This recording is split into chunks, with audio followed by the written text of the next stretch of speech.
Now, occasionally we do raise Prince Andrew, although he's not in the media too much. There always just seems a bit of news and a bit of long-running saga about his living arrangements. What's the update?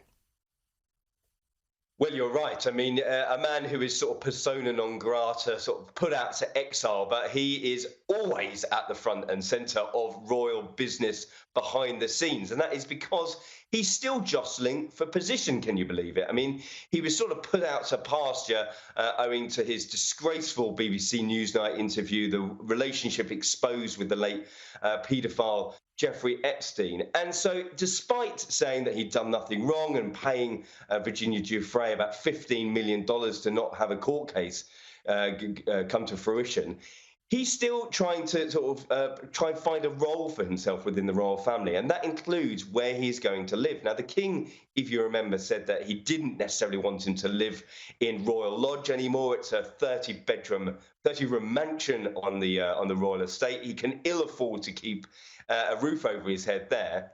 Whether William and Kate will end up living there is another story. However, I found out this week that he's sort of been given a stay of execution by the king. The king has said, listen, you can stay there if you can afford the bills. Now, about $3 million are needed of renovations at the property. Who knows whether he will be able to afford that? Apparently, Fergie is going to lend him some of the money from her book deals. But as you said, this is a saga that is going to keep running and running and running. Whether the king does eventually get to evict him remains to be seen. But it's something that, Andrew, Andrew being Andrew, I think, putting himself front and centre once more.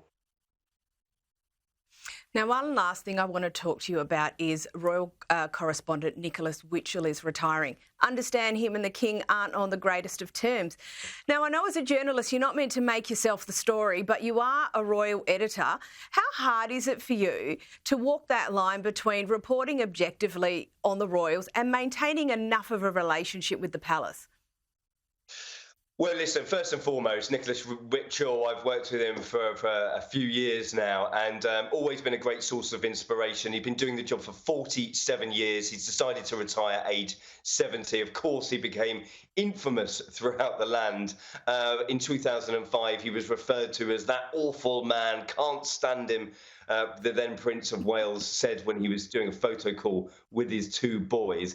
And I think that obviously something that Nick had said or done had irked the king at that date. I think there was a bit of an issue about the children being photographed the day before. However, he's always been a consummate professional. It's someone I've looked up to. And as you say, walking the line of doing your job properly, reporting on the royal family while still maintaining a relationship is something that we have to contend with. It's something that, the political journos, the crime journos all have to contend with. But it's been a privilege of my career to work with Nick as well, and I think we all wish him well on his retirement. Absolutely love it. Russell Myers, thank you so much for your time. Thanks so much. My pleasure.